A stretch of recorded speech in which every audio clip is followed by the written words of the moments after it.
പത്തനംതിട്ട കൂടലിൽ മകനെ മർദ്ദിച്ച പിതാവ് രാജേഷ് കുമാറിനെ പോലീസ് അറസ്റ്റ് ചെയ്തു. മകനെ സംരക്ഷിക്കാൻ ബാധ്യതയുള്ള പിതാവ് ദേഹോപദ്രവം ഏൽപ്പിച്ച് അപായപ്പെടുത്താൻ ശ്രമിച്ചെന്ന എഫ്ഐആർ. കുട്ടിയെ മർദ്ദിക്കുന്ന ദൃശ്യങ്ങൾ സഹിതം പിതാവിനെതിരെ കഴിഞ്ഞ ദിവസം പരാതി ലഭിച്ചിരുന്നു.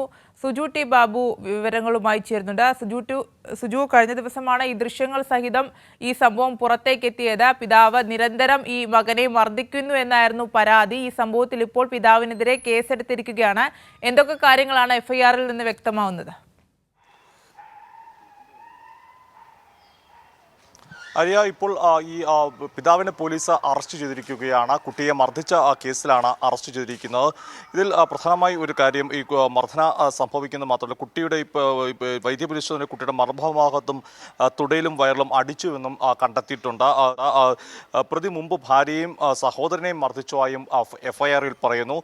നമ്മളിതിന് ഇന്നലെ പറഞ്ഞതുപോലെ തന്നെ നിരന്തര മർദ്ദനത്തിന് കുട്ടിയും അതുപോലെ ഭാര്യയും ഒക്കെ തന്നെ മർദ്ദിക്കുന്ന ഒരു സാഹചര്യമായിരുന്നു ഉണ്ടായിരുന്നത്. ഈ പ്രതിയായി ഈ കുട്ടിയുടെ അച്ഛൻ മദ്യലഹരിക്ക് അടിമയാണെന്നുള്ള കാര്യത്തിലും അങ്ങനെയാണ് ചില ആളുകൾ സൂചന നൽകുകയും ചെയ്തിരുന്നത്. പത്തനംതിട്ട കൂടലിലാണ് സംഭവം. പിതാവിനെ പോലീസ് അറസ്റ്റ് ചെയ്തിരിക്കുന്നത്. മകനെ രക്ഷിക്കാൻ ബാധ്യതയുള്ള പിതാവ് ദേഹോപദ്രവം ഏൽപ്പിച്ചു, അഭയപ്പെടുത്താൻ ശ്രമിച്ചു എന്നാണ് കേസിൽ എഫ്ഐആറിൽ പറയുന്നത്.